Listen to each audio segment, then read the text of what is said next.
Hello, and good day to everyone joining us from all across the world. On behalf of the IFAP Academy, I am Praveen Chopra, and as head of the Scientific Affairs team, it is my privilege to welcome all of you yet again to another episode of Conversations with the Academy. At our last session, it engendered considerable dialogue around the mystique of aging, of people living longer and healthier lives. And the story evolved around the demographics of an aging population, and the dynamic interplay between optimized healthcare systems, disease burdens, and the economies of globalization. Now, continuing in the series today, the spotlight shifts to studying the biology of aging and the associated implications on disease management algorithms, on the already stressed healthcare systems, especially in the emerging economies, and on the overarching global economy worldwide. Now, next slide, Kit.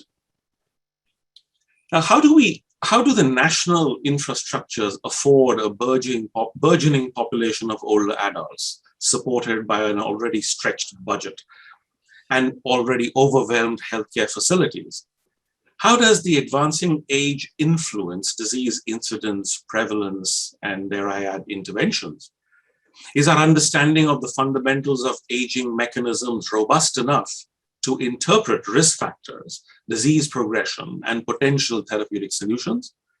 And how does one optimally direct future investments in clinical development and research to garner the requisite political and advocacy endorsement and sponsorship? To help analyze and critique this phenomenon, we are indeed fortunate to have a distinguished faculty sharing their perspectives with us today. But before we delve into all that, some notes on the session today. We will follow our usual conversational format, and notwithstanding the several questions already posed to the faculty by the over 100 registrants today, the audience could still challenge the faculty with questions in the Q&A box, and you can see that at the bottom of your screens in real time. And both Nir and Paul would be welcoming those questions to be able to facilitate the dialogue as we go on. So look out for the poll question as well. And keep in mind that the session is being recorded to be made available for on-demand viewing on the Academy website henceforth. Next slide, Kit.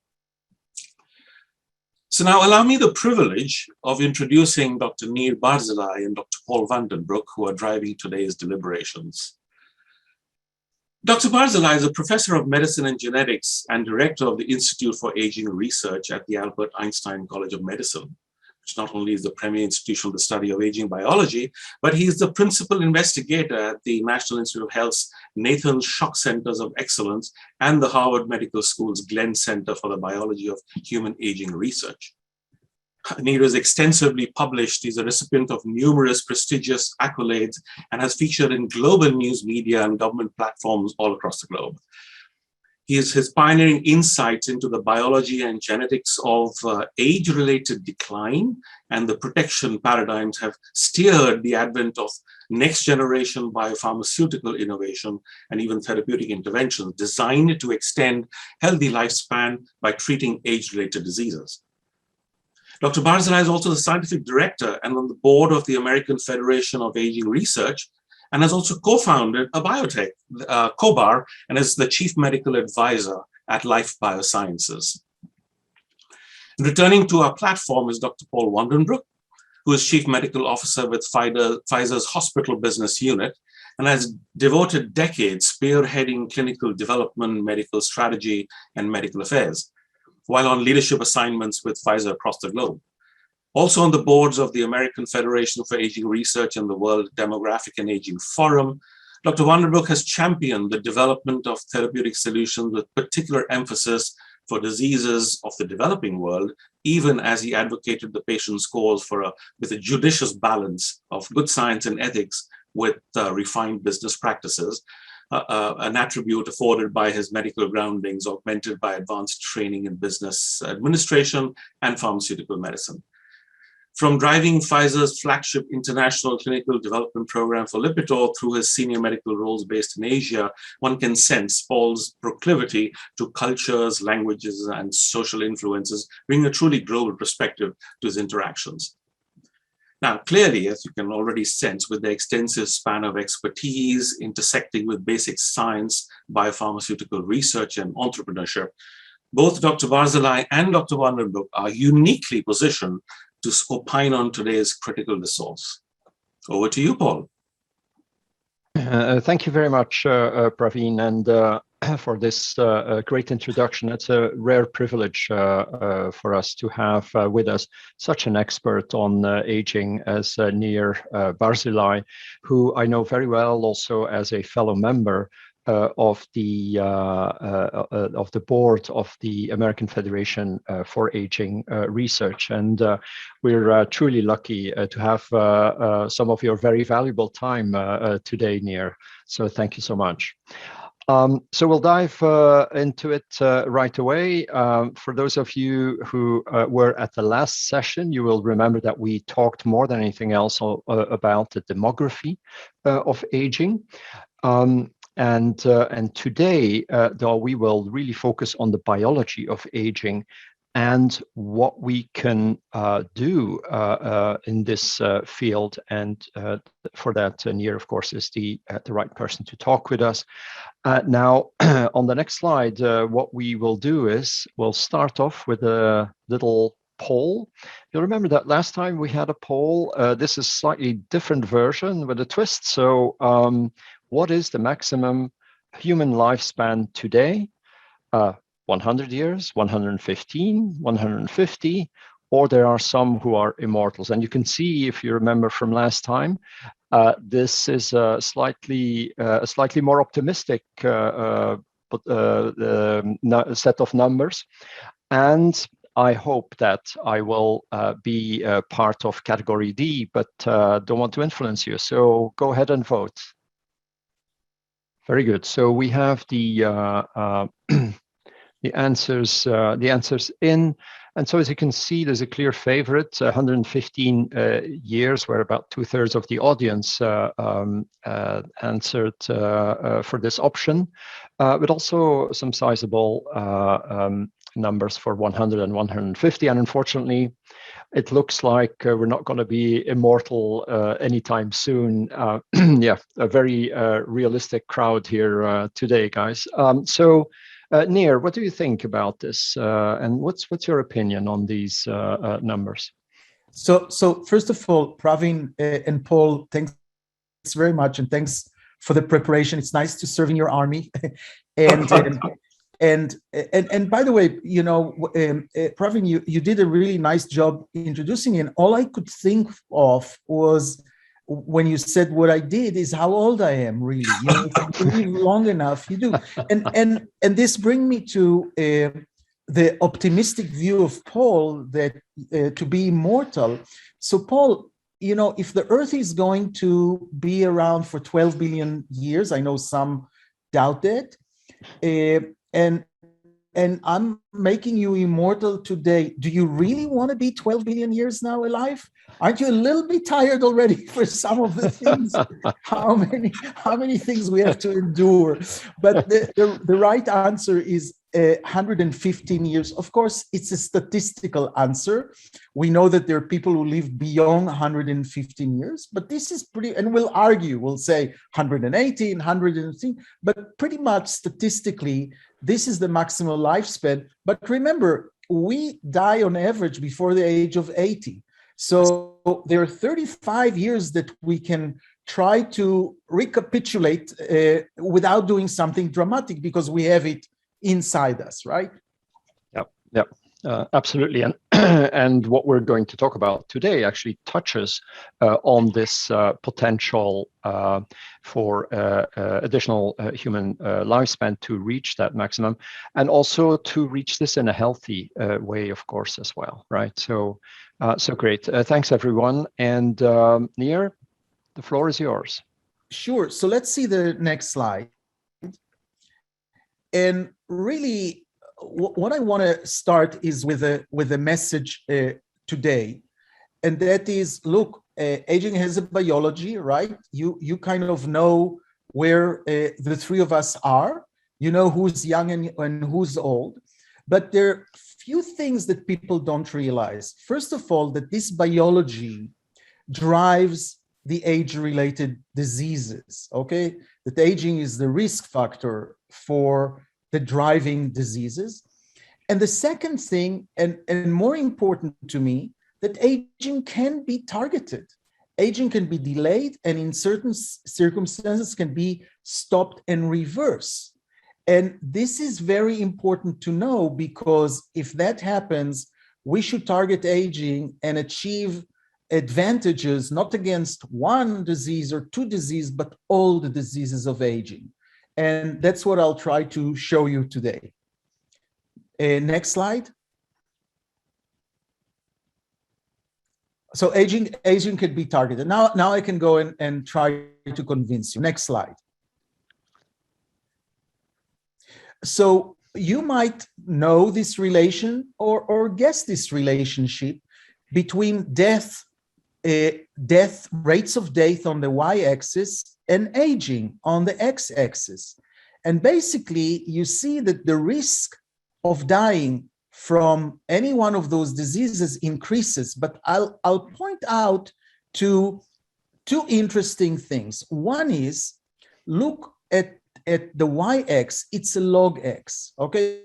So if you look at the blue line of heart, your chances of dying between ages 20 to 85 from heart disease goes from 5 to 5,000.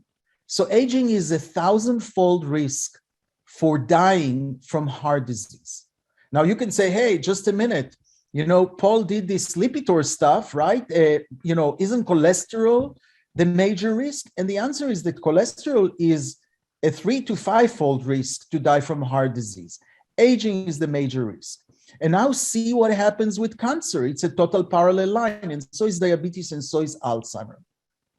This is very old slide, but when we saw that, and when I say we as geroscientists, we're geroscientists, we realize that, if you stop just one disease, let's say, look, what happens when you walk to the emergency room with a heart disease, with a heart attack? You get a stent or a bypass, and 2 years later, you get Alzheimer's or cancer or something else, because we never treated the aging, only this disease itself. So the point is, unless we target the aging process, we'll just exchange one disease for another. And also, the point is that since aging is the common risk factor for all those diseases, that aging is the main driver of this disease. Next slide.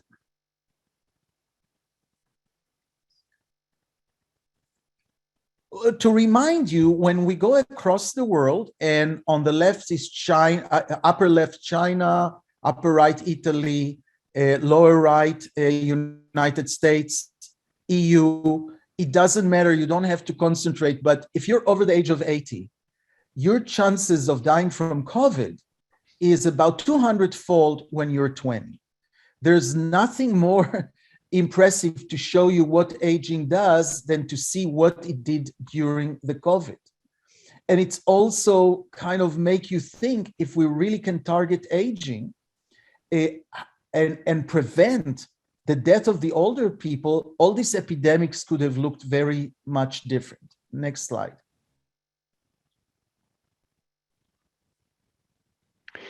So great, Nir. Thank you so much. And I find your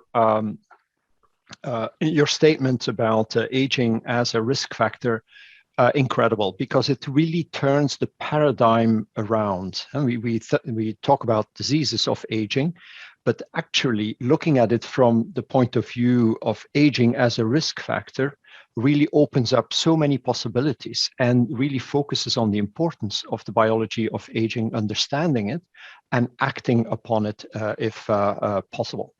So great. So now we have a second poll question, and this is a question about your chronological age and what is true about it. So is your chronological age also your biological age? Are they identical? Second, can you change your chronological age? Third, is it the most accurate prediction for your death? And then the fourth one, all of the above are wrong. So really looking forward to your answers to this poll question, and especially what Nir has to say about it. So now as we're talking about this, or as you are answering the questions, maybe what we should do is to ask the panelists to reveal their chronological age, or if you prefer your biological age, you can choose. No names calling, please. I'm only 16, but come on. Very good. Well, I'm going to go the other way. I'm 100 years old. Wow, erudition at its best. Yes, Nir, with everything that you've done in your life, I think actually you're 150. It's really impressive. I'll go for somewhere. Just said that 150 is not a current thing that we'll achieve, but thank you. Yes, I'll go for somewhere in between. I really like, for some reason, 35. You're out of the issues that you had when you were younger, and you don't have yet the issues that when you're older. So to me, it's like ignorant about everything, or trying to be. Yes, that's right. That's absolutely right. All right, very good. So we see the results of the poll, and about half of you think that all these things are wrong. And luckily only a few of you actually think that your chronological age is also your biological age. The other answers are somewhere in between there. So Nir, very interested in your perspective on this. Yeah, and we wrote this question, to kind of acrobat and make you fail here. But I think, look, I think everybody knows. I don't know the age of the audience, but look at your friends or look at your parents and their friends. And I think we all know that there's a chronological and biological age. And at any age, but certainly when you get over the age of 50, some people look younger than their age and some people look older than their age. And it's really true. The chronological age and biological age are not the same. And there is a major effort, and a largely successful effort, to actually determine what is your biological age, and to take it farther and show that it's a much better predictive than your chronological age. And of course, the hope is that those biomarkers that we've developed will also be used, just like cholesterol is used to give Lipitor and prevent heart disease, so is the biological age the markers of biological age will be used to follow successful geroprotection or gerotherapeutic once we get to that. Yeah, Nir, so what would you say here then? Really, biological age is different from chronological age. What about changing it? Well, this is a trick question, because we cannot change our birth. I mean, some people do, I guess. You can change. Yes, we should think about this question. You can change your birth date. You need a very special link. You need a very special link, I would say. But that was tricky. You don't change your chronological age, but actually you can change your biological age even before we take drugs.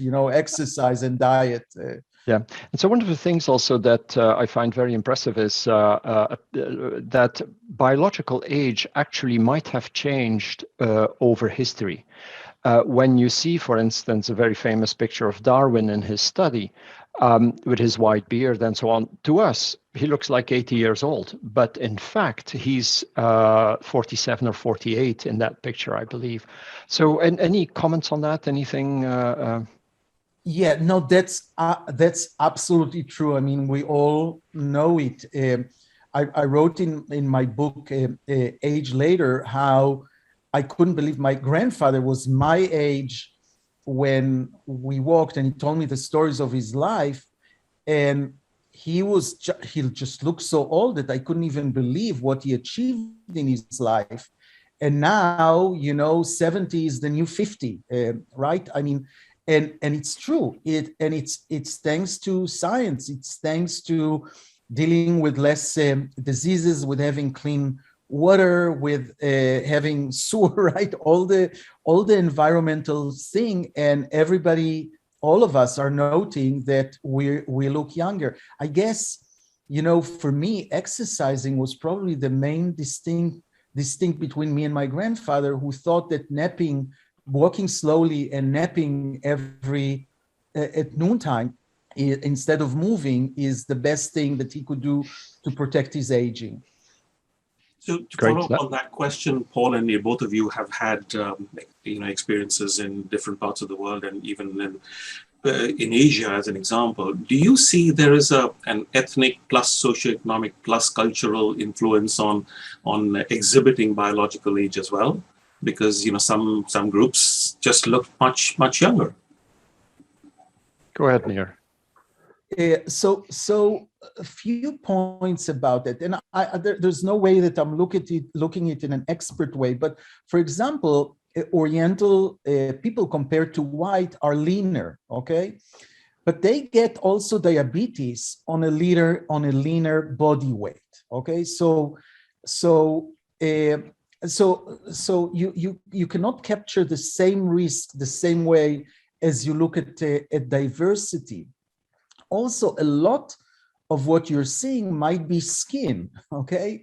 And the skin might be different. The white skin is much more sensitive than the darker skin. So you might have lots of visual impressions that are not really true. Look, generally, in Asia, life expectancy is lower for a variety of reasons: economy, social, medical.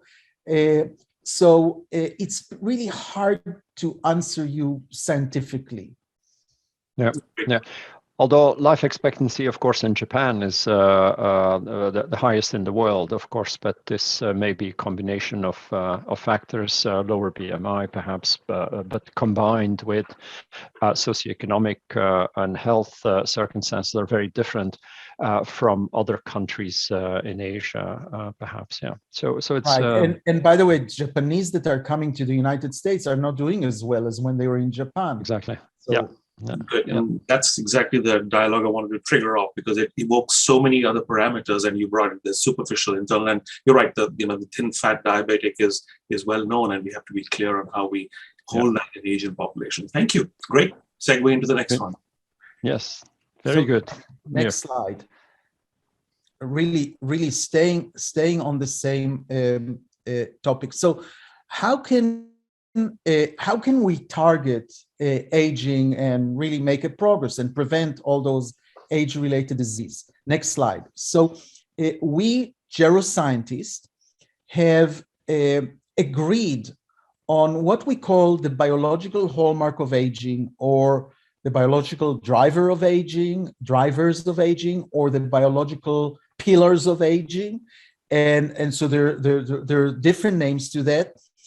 But next slide, you could see that we agree on basically the major hallmarks of aging. Now, how do you become a hallmark of aging?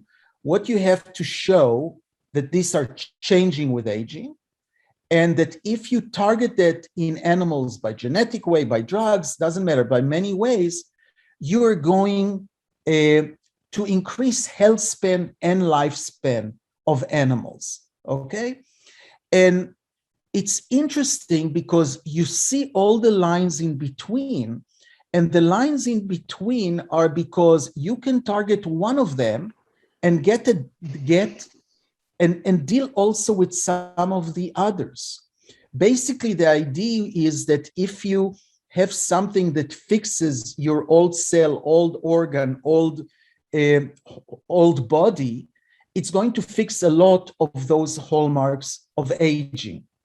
I'm not going to go into the hallmarks, but for example, you see that immune dysfunction that really led to why so many older people got sick, and also inflammation, which is what killed those people, are part of the hallmarks. Again, when you fix any one of those, there is an extension of health span and lifespan. Next slide. And so if I summarize all those experiments, healthy lifespan, and as Paul said, we're really interested in health span, okay? Healthy lifespan has been extended in numerous animal models, and Again, remember, we're geroscientists. We want to do gerotherapeutics. So gerotherapeutics are currently in use in humans, and there are two drugs as an example. One is metformin and one is rapamycin. So we have lots of preclinical model proof of concept that aging can be targeted, delayed, stopped, and reversed in some ways. Next slide. So the way I look at what we can do is through those three examples that are all pathways for health span and longevity. And the first one, Pravin, this will answer what I think is my age, is the Dorian Gray case. Okay, the Dorian Gray case, remember Dorian Gray stopped aging, but when he looked at the mirror continued aging. Now, guys, try it, because I'm doing it all the time. I'm looking at the mirror and I'm saying, okay, that's the mirror, but I'm much younger. It's working very, very well for me. But the advantage of the Dorian Gray case is that it's not immortality, but it compresses morbidity. Okay, it compresses the time that you're sick by the fact that you're living healthier longer, and I'll give an example for that later. The second case is reversing aging, the Wolverine or the fountain of youth.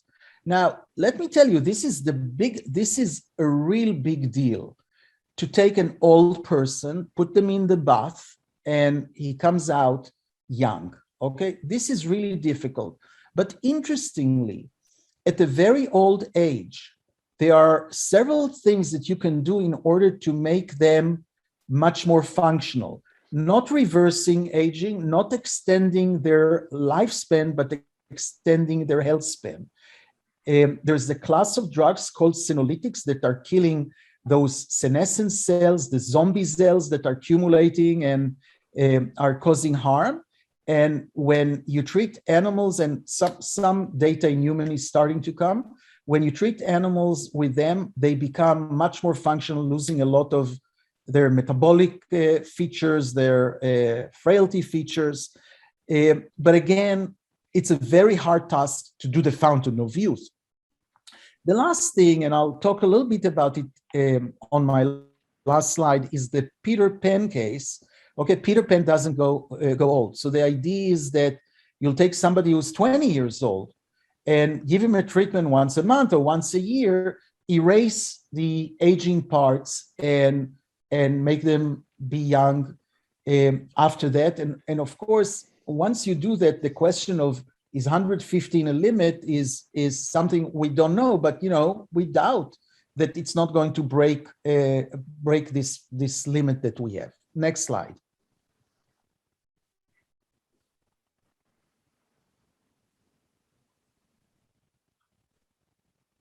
So one of the studies I have at Einstein is featuring this family, my poster children, who are four siblings that lived that were born between 1910 and 1920 in New York City. And in next slide, all of them lived to be over the age of 102. What are the chances that all siblings that born to two parents become so old? It really ties the genetics to longevity. On the left sits Helen, who I met. She died at 110, but I met her when she was 100 in a New York apartment. She opened the door and she was smoking. And I said, Helen, nobody told you to stop smoking? And she said, oh, 4 doctors that told me to stop smoking, they died. But the point here is not that if you smoke 90 years, you live a long life, but the point is that all those centenarians, and I have 750 of them and their families in my studies, they didn't interact with the environment the way we asked them. In fact, she lived in spite of smoking. So 60% of the men and 30% of the women were smoking. 50% of them were obese or overweight most of their lives. exercising, even walking less than 50%, vegetarian 2%. So I'm giving you this as an example of people whose aging was slow, going back to our discussion about chronological and biological age. And in fact, we found longevity genes, and some of them have been actually turned into drugs, not to treat aging, but to treat diseases of aging. But I want to make one very important point in the next slide, because the question for us was, do they get sick when we all get sick and now they're sick for a longer time? Or is their health span and lifespan, does it go together? And you can see here, when we look at those clusters of diseases, cancer and CVD and diabetes and hypertension and dementia and osteoporosis, and we look at people who live now, okay, centenarians are already, were born before, but people who live now in our study, they are, and that's in the green line, you know, everybody is healthy in the beginning, and then they start to accumulate diseases. You see, after age 60, they accumulate lots of diseases. At age 80, only 10% of our subjects don't have an age-related disease. And you see that centenarians are delayed. They go to the right. At some point, they are 20, 30 years healthier than the control. And even at age 100, only 30% of them have disease. But this is not the interesting part. The interesting part is not only they live healthier, but they have a compression of morbidity and they die very shortly after they get sick, or sometimes they don't wake up, like those 30%. And in fact, in the next slide, the CDC have watched this population. This is from 1993, but they watched the medical costs of during the last 2 years of life of somebody who dies after the age of 100 compared to those who dies in their 60s, 70s, and it's third the cost. So what we see in compression of morbidity is actually measured in economical term. And remember, those 100 years old, when they were 70, they even didn't go to the doctor. It wasn't part of what they've done because they were healthy. Next slide. And we call this phenomenon the longevity dividend. The fact that we actually cannot afford not to do it. You know, it's just saving trillions of dollars to the economy just because of medical costs. And recently, Andrew Scott, who's a professor of economy in London, have shown that we're totally underestimating the benefits of doing it, because it's not only about medical health, it's about those people be able to travel more, spend money in many other ways, buy more presents to their kids or grandkids or houses and things like that. So the impact, even if we extend health span by 2-3 years, the impact is absolutely great. Next slide.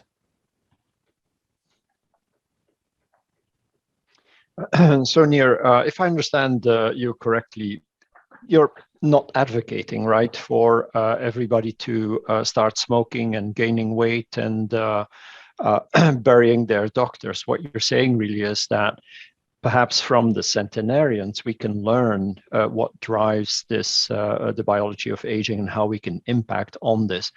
And again, it shows the size of aging as a risk factor for disease and for survival and the importance of the biology of aging. Is that what you're saying here? Is that what we?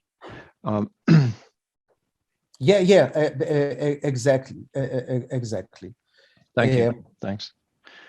Yeah, because I was thinking, there was the Tonight Show in the United States, Jay Leno, several years ago, and when we came up with a paper that centenarians are really terrible from healthcare perspective, he came up and said in the show, "We just learned the secret of longevity. You have to be obese, you have to eat, you have to,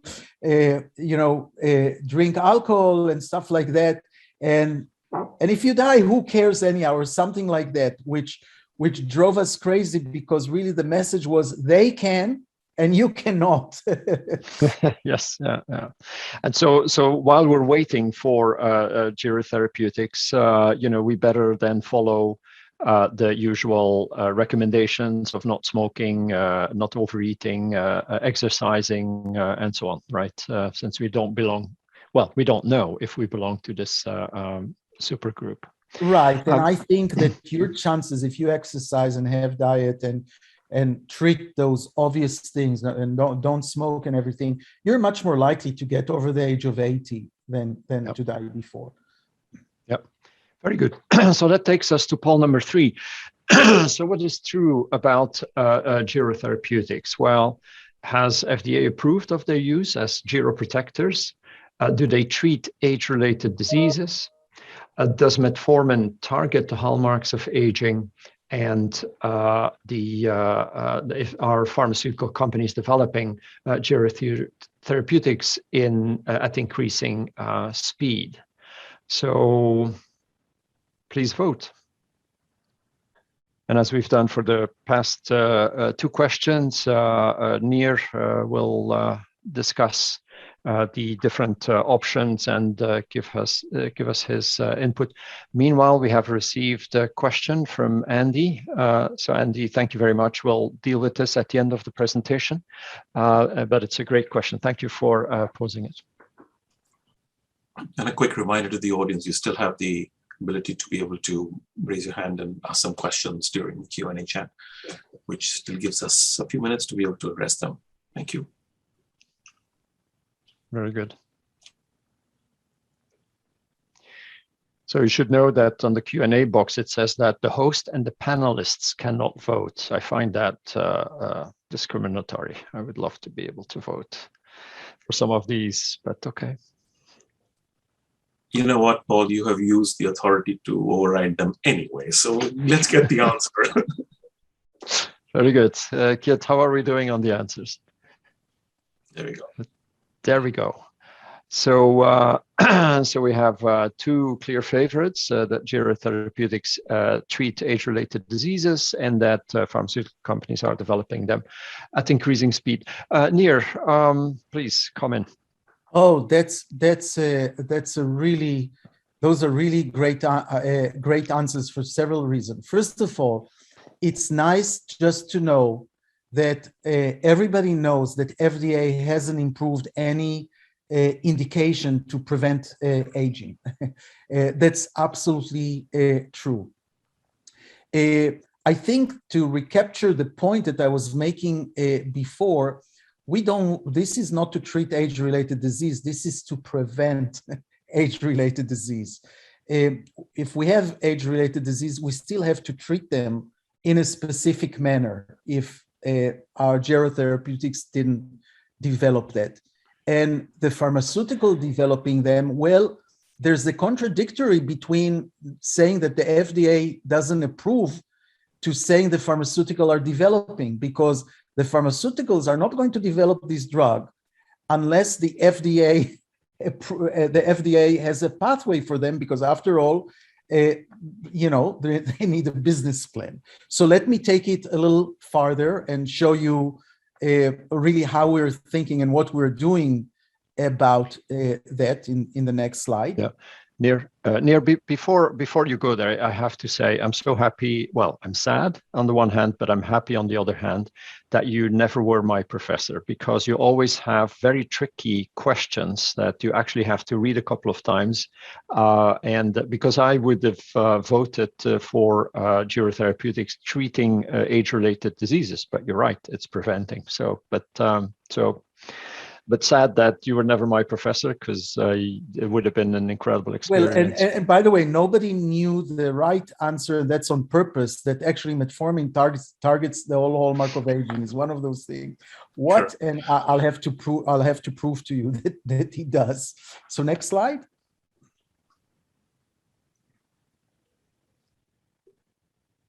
So we have those right inventions. We have even IPs to show that we can target aging. Innovation is when it's out there for the public, or as Paul said, even nicer, from the lab to the bedside.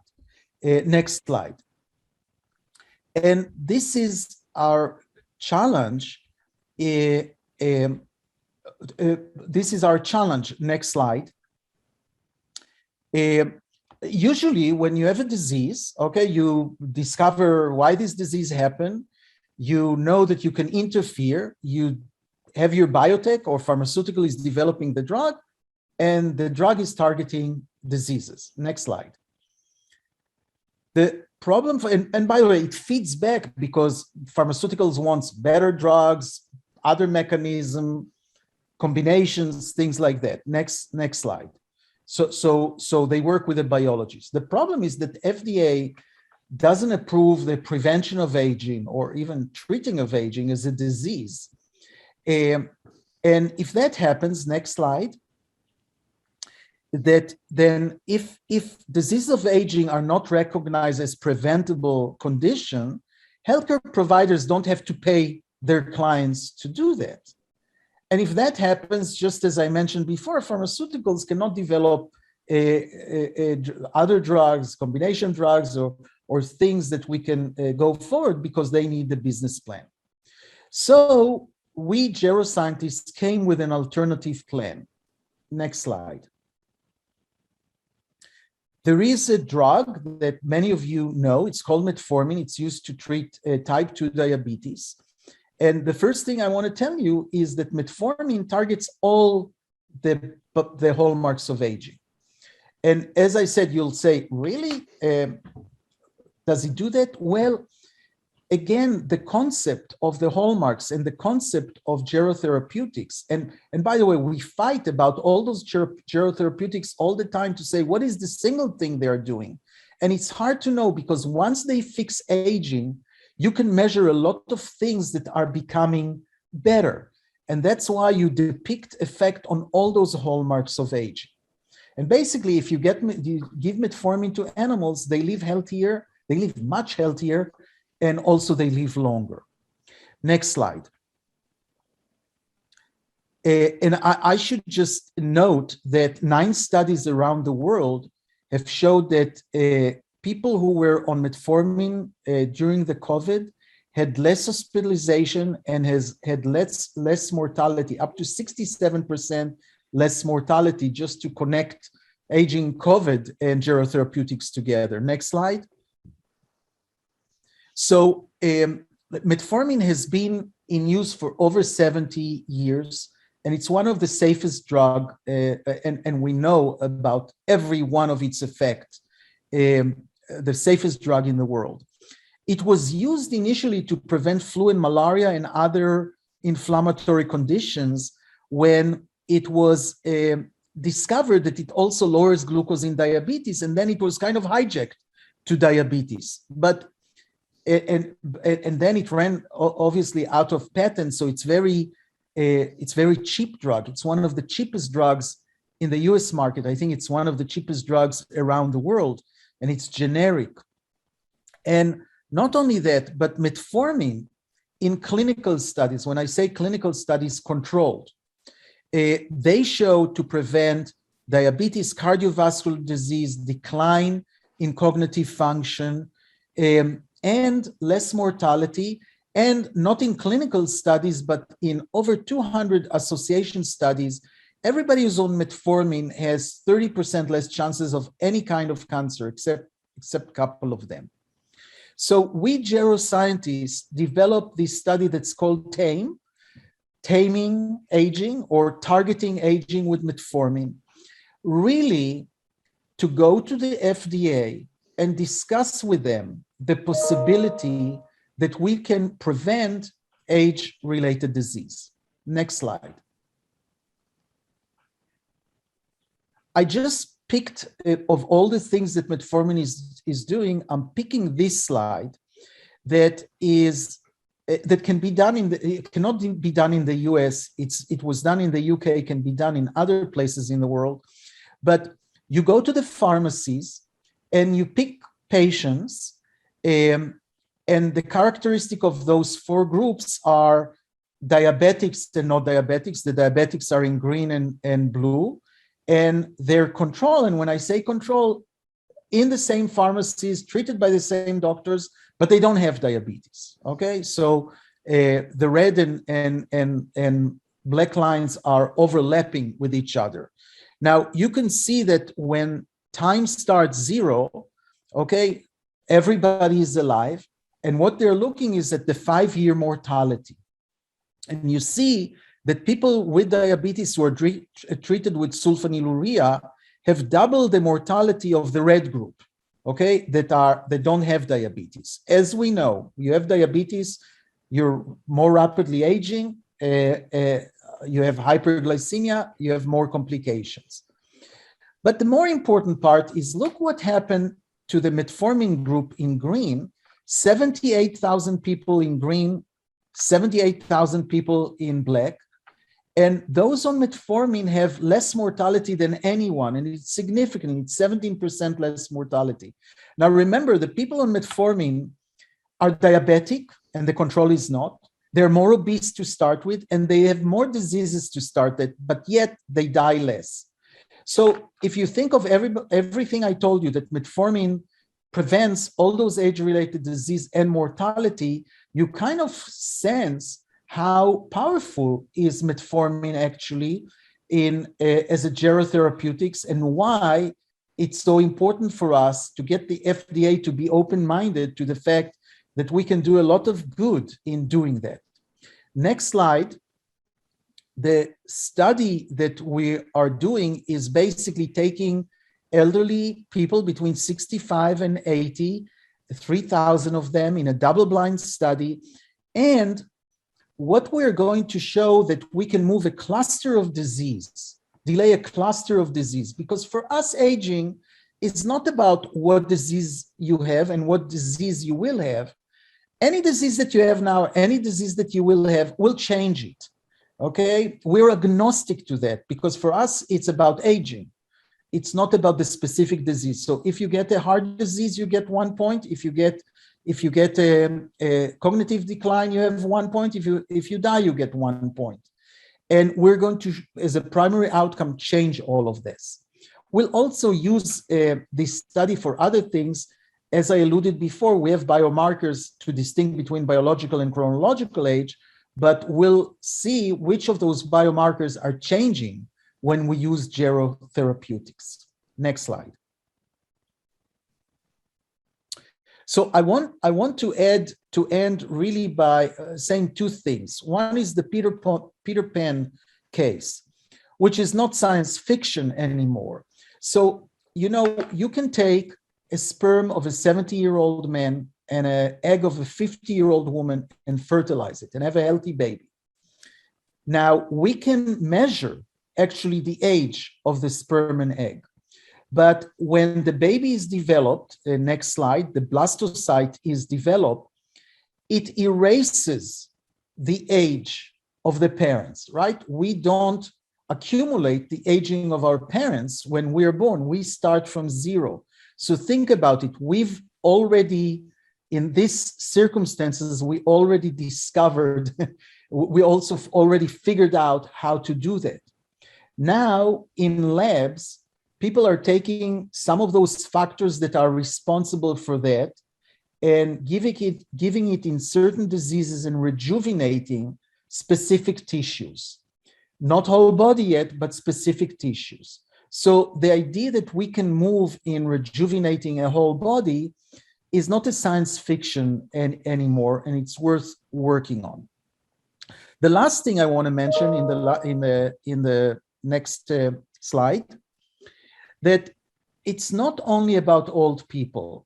You know, people who are treated for cancer with chemotherapy and radiation, they age rapidly, particularly the young ones. They get sometimes heart disease at age 35. People with HIV have their age-related disease 10 years younger than their cohort. Disabled people, and also if we want to go somewhere, except in space, except spinning 20 minutes in the outer envelope of Earth, if we're actually going somewhere, we need to solve aging. Okay, if we don't solve aging, we'll get cancer or heart disease on the way there, and we'll never make it back. As Elon Musk actually says, he says, I want to die on Mars. I think because he knows he's not coming back, but he should actually spend money in in really preventing this aging. So that's the thing I wanted to share with you, and thanks so much for the opportunity, and we can go on in the discussion. Great. Great. Thanks so much, Nir. And of course, I want to emphasize that this is very much a conceptual discussion that we're talking about. A lot of things that will still take years to find out if they work, and if they do, how they work, and so on. So still a lot of research to be done. And in that sense, for instance, Nir, what you said about the TAME study, you're doing this study as the principal investigator to understand if metformin has an effect on age-related disease, right? So we don't know that yet, and that's why you are doing this study. And metformin, of course, is Paul, I would just say one thing. We know, we have data that it does it for each disease on its own. We haven't done it together as saying this is aging, okay? So we'll move all of them. Yeah, very good. And so we're really very interested in seeing the results of the study to see the potential impact of metformin on aging. And metformin is a great drug. And in the current intended population, of course, it is a drug that has a good safety profile, although we know, of course, that no drug is completely safe. Just wanted to make sure that while we're having this conceptual discussion, we also understand the current status of the research, and not give people hope unnecessarily. The hope here is we're working on it, and I'm so glad that you're doing this. Very good. We have a couple of interesting questions that came through to the Q&A and also through the chat. And so perhaps related to what we just discussed, I'll take the first question here. What do you consider to be unmet needs in the biology of aging so that the pharmaceutical companies can medicalize them? So what are the unmet needs in the biology of aging so that, I presume, pharmaceutical companies can develop drugs to address the biology of aging and its issues, Nir? So what we have those hallmarks, and I want to make sure that you understand those hallmarks are not the mechanism of aging necessarily. Okay, we argue about it. They're not the mechanism of aging. We don't have a hierarchy for them. So we need to know more about aging. We need to think how those hallmarks are changing together. In other words, we need more research in order to have the knowledge and the pipeline to develop better drugs. Okay, we had a shortcut in the sense that a lot of our knowledge came from models that live longer. And from those models that live longer, we didn't know everything we need to know about aging, but we actually make progress. But so we have a blackboard that has lots of white spots where we can make progress, but we are not done yet. So for me, it's making sure that the pipeline is active. That is very important. And it doesn't mean that the technology for us is rate limiting. It's more than money is rate limiting than anything else. Great, thank you. And we have two more questions. We're almost running out of time. So one of them is related to, so we've gone more lifestyle conscious with respect to smoking, alcohol consumption, cholesterol levels. So what other key biological markers can be addressed to prevent or limit development of age-related diseases is one question. And the other one is, how did you decide the age range for the TAME study? Okay, so the first question, let me tell you from other things that are in my lab. When we do aging, when we want to intervene with aging, we put mice or rats to see if they live longer, right, with any intervention. And our positive control is caloric restriction, because we know that when you take the rats and mice that we work on and you give them 60% of the food of their brothers, they would live 40% more and much, much healthier. And that was taken as have less for breakfast, lunch, and dinner. But that's not what we've done. What we've done is we would bring the food in the morning, and the animals were hungry because they didn't get so much food. And they would finish the food in 20 minutes, and they were fasting for 23 more hours. When we started giving them food throughout the day, they were thinner, but they didn't live much longer.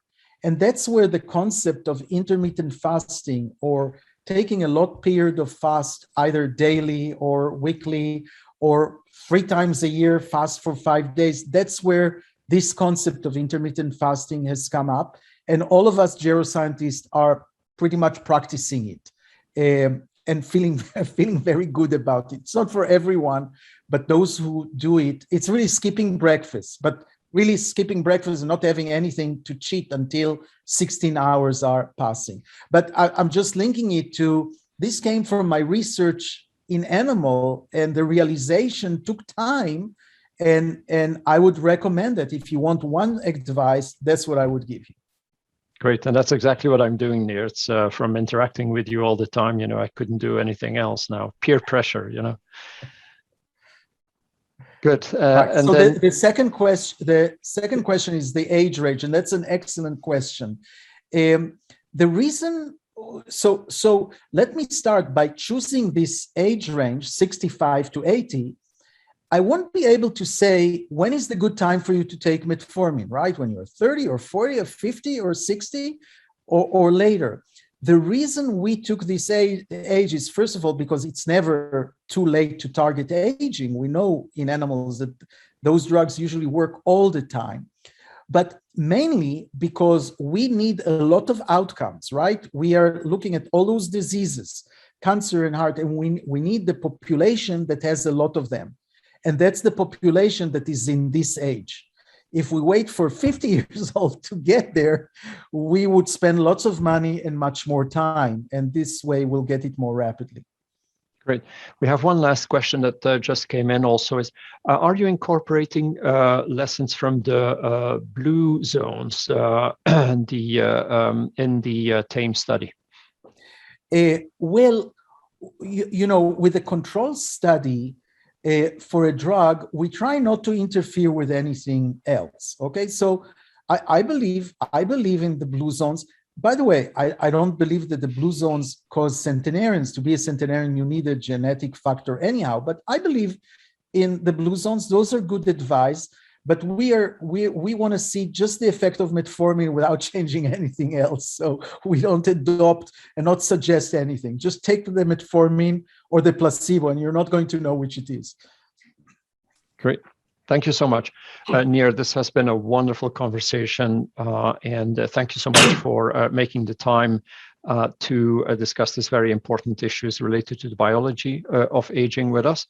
And this series has not finished yet. We will organize a third webinar related to other aspects of aging as well. So maybe I'll turn it over to you, Praveen. Oh, thanks so much. And as you already realized and sensing it, that this conversation has generated so much interest. But I think the caution that both Nir, you and Paul brought in, that there's still much to learn. And I don't think the last word has been written yet. There's a lot of research and effort that's going into it. But it also offers hope that we are able to extend the healthy, productive human life through the evidence generation, through the research, and dare I add, global enterprise with the focus on prevention rather than just intervention. And I think this is the lesson that we take away. It also opens up the doors for continuing the search into the truth. And this is something that we would really look forward to hearing from you, Nir, in the future.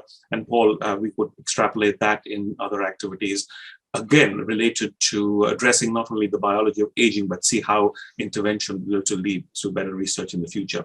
So on that very happy note, it behoves me to thank both Nir and Pol for the profound introduction to a very complex topic, but looking at it from all different angles. And I think there's much more to look at it as we go forward.